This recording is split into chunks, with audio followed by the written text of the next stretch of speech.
आपकी दोस्त Preet and welcome to your favourite show solutions. दोस्तों, हर बार हम आपकी कुछ अनसुलझी समस्याओं पर चर्चा करते हैं और उन समस्याओं के समाधान लाने की कोशिश करते हैं। हमेशा की तरह आज भी हमारे स्टूडियो में मौजूद हैं डॉक्टर अशोक गुप्ता और doctor Rahul Gupta. Welcome to Ashok. दोस्तों, जैसा कि हम जानते हैं, आज आपको हमारे इस शो के ज़रिए बहुत समाधान प्राप्त हुए। इन्हीं बीच हमें आपके बहुत सारे खत मिले जिनमें आपके तरह तरह के सवाल थे आपकी ज़िंदगी से जुड़े हुए। आज उन्हीं में से कुछ चुनिंदा सवाल हम आपके सामने लेकर हाजिर हुए हैं, जो जानेंगे उन समस्याओं के समाधान आपके सवालों के ज़रिए। डॉक्टर साहब, पहला सवाल है कि मेरी शादी अभी भी हुई थी। मेरी पत्नी पहले मुझसे बहुत ज़्यादा प्यार करती थी, लेकिन अब वह हमसे चिड़ी हुई सी रहती है। ना तो हंसती है और ना ठीक तरीके से बोलती है। संबंध बनाने के नाम पर तो दूर भागती है।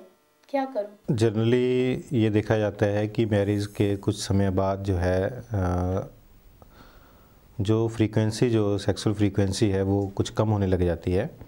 जैसे आपने कहा वो चिड़चिड़ी रहती हैं, तो उसका कारण क्या है? जहाँ आपके जो आपसी संबंध है उसमें कोई प्रॉब्लम है।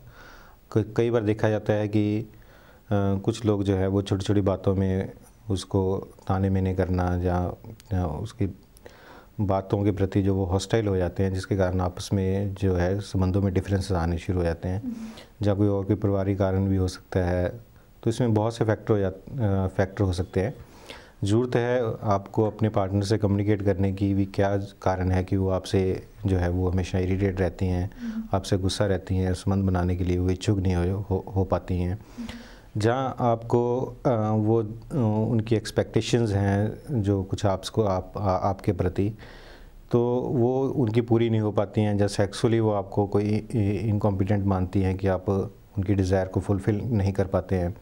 जैसे जनरली देखने में आता है कि अगर पार्टनर की सेटिस्फेक्शन नहीं हो पाती है, तो वो एक जो उनका सोच होती है कि वो सेक्सुअल से उनको जो प्लेजर मिलना चाहिए उनको, या उनकी कोई एक्सपेक्टेशंस ऐसी हैं वो ज़्यादा हैं उस चीज़ को लेके, तो उसके कारण वो उनमें एक मन में उस चीज़ के प्रति धीरे धीरे जो है वो नफ़रत होनी जो है शुरू हो जाती है। तो ज़रूरत है कि आप अपने पार्टनर से कम्युनिकेट करें, उनके मूड को देखें। जब आपको जो है उनका मूड फेवरेबल लगे, आप उनसे खुल के इस चीज़ पे बात करें। जो आपकी बात हो वो नॉन जजमेंटल हो, आप ताकि उनकी बातों में कोई उनकी कमियां हानियां ना निकालें, उनकी बातों के कोई अननेसेसरी मतलब ना निकालें, ताकि उनके जो है उनको मन को ठेस ना लगे। तो एक प्यार भरा प्रॉपर कम्युनिकेशन की ज़रूरत है, ताकि आप एक निष्कर्ष में निकाल सकें। अगर फिर भी आप कम्युनिकेशन करने में आपको कोई दिक्कत आती है, जब वो आपसे प्रॉपरली बात नहीं कर पाती हैं, तो फिर आप किसी काउंसलर की मदद ले सकते हैं। उनसे आप किसी भी काउंसलर से, सेक्स थेरेपिस्ट से मिलें, ताकि वो आपको इसकी प्रॉब्लम का आपको सोल्यूशन बना पाए उसका। तो दोस्त, एक छोटी सी गांठ भर गई है, बस उसे धीरे धीरे खोलने की कोशिश कीजिए। हमें यकीन है वो गांठ ज़रूर खुलेगी। डॉक्टर साहब, लेते हैं अगला सवाल। कहते हैं कि मेरा सेक्सुअल ड्यूरेशन बहुत कम है, मैं बढ़ाना चाहता हूँ, क्या करूँ? प्रीमेच्योर एजैकुलेशन हम उसे कहते हैं जब अपनी इच्छा से पहले या पार्टनर की संतुष्टि से पहले, जब उसकी इच्छा से पहले जो स्खलन हो जाता है, उसको हम प्रीमेच्योर एजैकुलेशन कहते हैं। मेडिकली हम प्रीमेच्योर एजैकुलेशन तभी उसे कहेंगे अगर वो लेस देन 1 मिनट लेते हैं। अगर वो 1 मिनट भी ले लेते हैं तो हम उसको प्रीमेच्योर कैटेगरी में नहीं रखते हैं। तो इसके जितनी कॉमन जो प्रॉब्लम है, इसके इलाज भी उतने ही बढ़िया हैं। इसके लिए जो है कुछ तरीके हैं जिससे कि कारण इस्तेमाल से आप अपना टाइम जो बढ़ा सकते हैं। सेंसेट फोकस एक एक्सरसाइज होती हैं, एक सेक्स थेरेपी है, जिसमें दोनों ही पार्टनर क्लिनिक अटेंड करते हैं। उनको सीरीज़ ऑफ एक्सरसाइजेज हम बताते हैं, टिप्स बताते हैं, जिसके कारण वो अपने घर में प्राइवेसी में जाके उनको प्रैक्टिस करते हैं। फिर हमें फीडबैक देते हैं, फिर हम उनको आगे फर्दर कुछ एडवाइस करते हैं। तो इस तरीके से इसको अगर प्रॉपरली फॉलो करा जाए तो इससे उनकी प्रॉब्लम जो है वो सॉल्व हो सकती हैं। इसके लिए कुछ मेडिसिन भी अवेलेबल हैं, जिनके कारण जो है उनका जो टाइम जो है वो बढ़ाया जा सकता है। इसके लिए मैं बीच में बोलना चाहूँगा थोड़ा सा। जैसे डॉक्टर राहुल गुप्ता ने बिल्कुल ठीक बताया है, वे आपको कुछ टिप्स देते हैं, कुछ बातें बताते हैं, ज़रूरत है तो मेडिसिन भी देते हैं। इसकी पब्लिक को मैं रिक्वेस्ट करूँगा कि वो टेलीफोन पर डायरेक्ट ही हमें काउंसलिंग ना लें, वहाँ कंसल्टेशन हम नहीं दे सकते। ये हमारे वैसे कानून के विरुद्ध भी है और ये अच्छा भी नहीं लगता। कई दफ़ा ऐसा होता है कोई सज्जन सामने बैठे हैं, हम उनके सामने बातें करें, पॉसिबल नहीं। तो प्लीज़ अगर आपको इतनी बड़ी ज़रूरत ज़िंदगी में है और ऐसी दिक्कत कोई आ रही है तो कभी भी आप अपना हमारे लिए 20 मिनट टाइम निकालिए, हमें टाइम दीजिए, हम आपको प्रॉपर काउंसलिंग देंगे। 2 बार 3 बार 4 बार हम आपको बुलाएंगे, कोशिश करेंगे आपको सेटल करने की, ताकि आपका वैवाहिक जीवन सुखी रहे। फिर भी कहीं काउंसलिंग में कमी रहती है, आप कोई मेडिसिन की ज़रूरत है तो मेडिसिन दी जाएगी। अगर आपके मन में भी है कुछ सवाल तो आप डॉक्टर अशोक गुप्ता और डॉक्टर राहुल गुप्ता से संपर्क कर सकते हैं।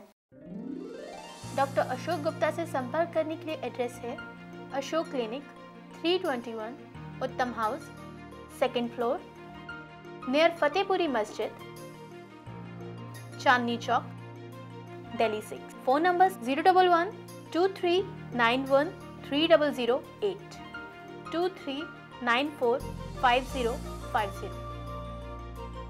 डॉक्टर राहुल गुप्ता और डॉक्टर मीना गुप्ता से संपर्क करने के लिए एड्रेस है Ashok clinic, opposite metro pillar number 365, near Madhuban Chowk, Pritampura, New Delhi 34।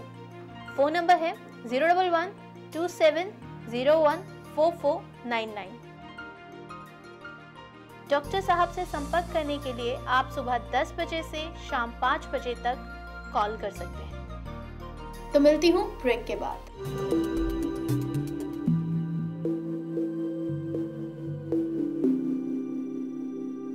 किसी को सेक्स संबंधी कुछ समस्या है जिसके कारण उनको आपसी संबंधों का पूरा सुख नहीं मिल पाता। किसी को संतान न होने की टेंशन है। किसी को संतान सुख तो मिला है लेकिन उनके जवान बच्चे बहुत दुबले पतले व कमजोर हैं, या फिर वे अपने किसी प्रियजन की शराब पीने की आदत से दुखी हैं। ऐसी समस्याओं से अगर आप 2-4 हो रहे हैं तो निराश न हो, बल्कि बिना झिझक हमें आज ही बताएं। संपर्क करें अशोक क्लिनिक, चांदनी चौक, निकट फतेहपुरी, दिल्ली। इसका एक और ब्रांच है main road, metro pillar number 365 के सामने, पीतमपुरा, दिल्ली। फोन नंबर है 011-2391-3008, 23945050, 27014499।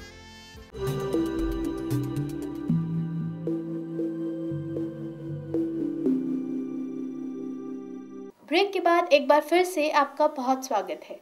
दोस्तों, जैसा कि आपको पता है, ले रहे थे आज हम आपके कुछ सवाल, तो लेते हैं अपना अगला सवाल। डॉक्टर अशोक गुप्ता, ये एक व्यूअर हैं, कहते हैं मेरे पति मेरे साथ संबंध बनाने को मना करते हैं, हमारा कोई संतान भी नहीं है, क्या कोई उपाय है इस चीज़ का? नहीं, देखना तो ये है भाई इनके पति इनसे संबंध बनाने को क्यों मना करते हैं, किस बार संतान नहीं है। संतान के लिए स्टेटस बनाना होता है, संतान दोनों ने मिलकर ही पैदा करनी होती है। तो आदमियों में कोई कमी है तो मेल इनफर्टिलिटी भी होती है, उसमें उनको अपनी जांच करवानी चाहिए। ऐसे ही अगर वो ठीक ठाक है, उनको कोई तकलीफ़ नहीं है, तो फिर वो अपने वाइफ को लेके लिए डॉक्टर को मिले, वो उनका डायग्नोज करे उनको क्या तकलीफ़ है, क्यों नहीं होती, उनको कितनी बातों का पता है, कितनी को नहीं पता है। तो लोकल किसी भी डॉक्टर को मिले, रह ले, फिर उनका बात बनेगी, क्योंकि उन्होंने कुछ भी नहीं अपना बताया नहीं भी संतान की हालत में नहीं होती, क्यों नहीं होती। देखो इन्होंने कहा है कि वो उनके साथ रिलेशन नहीं बनाते हैं, तो नेचुरली सबसे पहले उनकी सेक्सुअल हिस्ट्री जो है वो बिल्कुल पुअर है। संतान पैदा करने के लिए सेक्सुअल रिलेशन बनाना ज़रूरी है। अगर आप बिल्कुल ही रिलेशन नहीं बनाते हैं तो ये बड़ी रेयर केसेस हैं कि जिसमें जो है वो अगर वो उनकी एक प्रॉपर हिस्ट्री की ज़रूरत है कि वो अटैम्प्ट करते हैं। अगर अटैम्प्ट कर कई बार देखा जाता है कि इनिशियली उन्होंने कुछ अटैम्प्ट करी है रिलेशन बनाने में, उनको कोई प्रॉब्लम हो सकती है, इरेक्टाइल डिसफंक्शन की अगर प्रॉब्लम है जिसमें उनको इरेक्शन प्रॉपर्ली नहीं आती है, जब प्रीमेच्योर इजैकुलेशन जल्दी हो जाती है, आउटसाइड ही वजाइना के आउटसाइड ही हो जाती है, तो वो कॉन्फिडेंस लूज़ करने के कारण उनको लगता है कि वो इस चीज़ के लिए कॉम्पिटेंट नहीं है कि वो रिलेशन बना जो है वो सक्षम है कि नहीं है। तो इस तरह से वो धीरे धीरे जो है वो पर्सन जो है वो टोटली ही उसको सेक्सुअल एक्टिविटीज़ को जो है वो अवॉइड करने लग जाता है। जनरली आजकल अवेयरनेस होने के कारण फीमेल्स पार्टनर भी जो है वो डिमांड करते हैं, और कुछ लोग अभी भी जो है वो कॉम्प्रोमाइज़ कर लेते हैं इस चीज़ को लेके कि अगर वो उनकी रिलेशन नहीं बनाते हैं तो फीमेल्स जो है कॉम्प्रोमाइज़ कर लेती हैं। तो सबसे पहले उनको काउंसलिंग की ज़रूरत है, अगर वो उनकी सेक्सुअल फंक्शन को ठीक करने की ज़रूरत है ताकि वो नॉर्मली अपना रिलेशन बना पाएँ, जहाँ उनकी कहीं ऐसा तो नहीं है कि उनका झुकाव जो है वो फीमेल्स की तरफ नहीं है, वो मेल्स की तरफ हैं, होमोसेक्सुअल प्रवृत्ति है उनकी, तो नेचुरली फिर उस चीज़ को थोड़ा सा जो है एग्रेसिवली लेने की ज़रूरत है। तो दोस्त ये कहना चाहेंगे कि इस समस्या का हल घर बैठे ना ढूंढें, किसी डॉक्टर से मिलें या किसी अच्छे काउंसलर से काउंसलिंग करवाएं, उसके बाद ही अपनी ज़िंदगी को आगे बढ़ाएं। तो डॉक्टर साहब अगला सवाल लेते हैं। ये कहती हैं, जी मेरी अभी अभी शादी हुई है, मुझे संबंध बनाने में बहुत दर्द होता है, इसलिए मैं इनसे दूर भागती हूँ। मेरे पति को ये अच्छा नहीं लगता, वो कई बार इस बारे में बता भी चुके हैं, क्या इसका कोई उपाय है?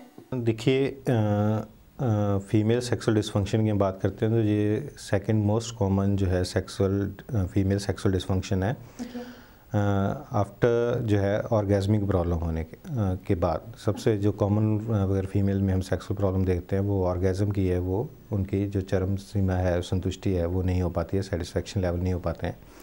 उसके बाद ये जो है संभोग में उनको पेन महसूस होता है, जहाँ वो पेनिस जो है वो एंटर नहीं कर पाता विजाइना के अंदर, क्योंकि कई बार फीमेल्स में ऑर्गन के साइज़ को लेके जहाँ कोई और उनके मन में किसी के वो सुन लेते हैं कि भी फर्स्ट बार जब इंटरकोर्स होता है तो उस टाइम काफ़ी दर्द होता है, ब्लीडिंग होती है, तो मन में उनके एक डर बैठ जाता है कि अगर वो रिलेशन बनाएंगे तो उनको काफ़ी ब्लीडिंग होगी, दर्द होगी, तो वो इनवॉलेंट्री ही वो जो है अपने आप ही जैसे ही वो सेक्स के लिए अटैम्प्ट करते हैं, पेनिट्रेशन के लिए अटैम्प्ट करते हैं, तो वो विजाइना का संकुचन हो जाता है अग्रिम भाग का, जिसके कारण पेनिट्रेशन जो है वो ऑलमोस्ट इम्पॉसिबल हो जाती है। तो अभी जैसे इनकी रिसेंटली मैरिज हुई है, इनके हस्बैंड का रिएक्शन भी जायज़ है, पर उनको ये समझने की ज़रूरत है कि ये प्रॉब्लम जो है उनको रियलिटी में है, ना कि वो कोई जानबूझकर कर रही हैं। तो इसलिए एक सेक्स थेरेपिस्ट से मिलने की ज़रूरत है। इसके लिए ट्रीटमेंट जो है अगर प्रॉपर्ली ट्रीटमेंट लिया जाए तो इसमें 100% जो है सक्सेस रेट मिल जाती है। इस कंडीशन को वजाइनिस्मस हम इसको वजाइनिस्मस कहते हैं। तो ज़रूरत है कि सेक्स थेरेपी से मिलें इसका और जल्दी से जल्दी जो है इसका इलाज कराएं, क्योंकि जितनी अगर डिले करते हैं तो फिर जो है वो उतना ही गहरा बढ़ता जाता है और उससे निकलना जो है फिर मुश्किल हो जाता है। बिल्कुल। डॉक्टर साहब एक और सवाल आया है, कहते मेरी शादी होने वाली है और मुझे शादी के बाद के बारे में कम जानकारी है, आपसे मिलना चाहते हैं। बिल्कुल ठीक सवाल आपने पूछा और बड़ा अच्छा सवाल पूछा आपने। शादी के बाद क्या होना है, कब करना है, कैसे करना है, ये बातों के लिए सभ्य नहीं लगता भी हम टेलीविज़न पे बोलें। आप किसी भी प्रोफेशनल को, किसी भी डॉक्टर को आप पर्सनली मिलें तो आपको ये बातें बताई जाएंगी। कुछ आपको लिटरेचर दिया जाएगा, वो डॉक्टर साहब आपको दे सकते हैं। मेरा लिखा हुआ लिटरेचर भी बाज़ार में है। तो व्यूअर्स को मैं सबको रिक्वेस्ट करूँगा, ऐसी अज्ञानता है, नासमझी है और आप अवेयरनेस चाहते हैं, एजुकेशन चाहते हैं, तो हमें 1 बार 2 बार 3 बार मिलने का आप मौका दें। आप हमारे पास आएँ, कोई ज़रूरत है तो आपको जैसे ऐसे समझाया जाएगा। क्योंकि ये बातें टेलीफोन पर और अब इस तरीके से, इस मीडिया के तरीके से सरेआम बताना कोई सभ्याचारक नहीं लगता, शिष्टाचार की बात नहीं है। तो सवाल आपका अच्छा है, जवाब मैंने आपको दे दिया है, इसको आप एक्सेप्ट करें। Thank you very much. तो आप खुद इनसे पर्सनली आके मिल सकते हैं। तो दोस्तों आज हमें यकीन है आपके कुछ अनकहे सवालों का समाधान हमने ज़रूर दिया होगा। आपके दिल में छुपे सवाल जो अब तक कहीं ना कहीं छुपे हुए ही रह गए थे, आज आपके खतों के ज़रिए हम आपके सामने लाए हैं।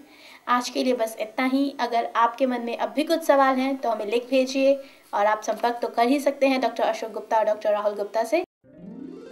डॉक्टर अशोक गुप्ता से संपर्क करने के लिए एड्रेस है अशोक क्लिनिक 321 उत्तम house, 2nd floor, near Fatehpuri Masjid, Chandni Chowk, Delhi 6। Phone number 011-2391-3008, 23945050।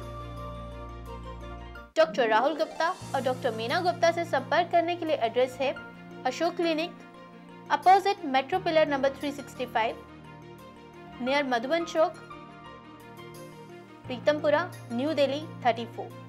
Phone number है 011-2701-4499।